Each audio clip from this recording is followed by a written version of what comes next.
Mga bro, ituturo ko sa inyo kung paano mabilis maglaki yung mga alaga nating mga manok.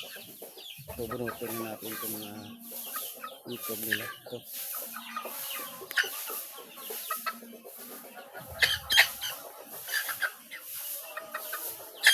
Yan.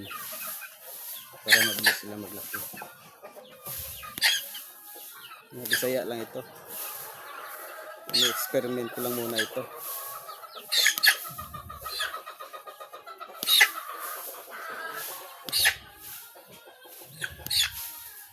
Ayan na. Ubus na. Oh, wala na. Tingnan natin sa next month kung malaki na ito. Ito na.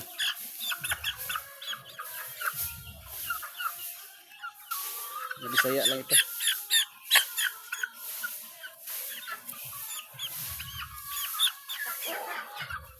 Ito na. Marami sila eh.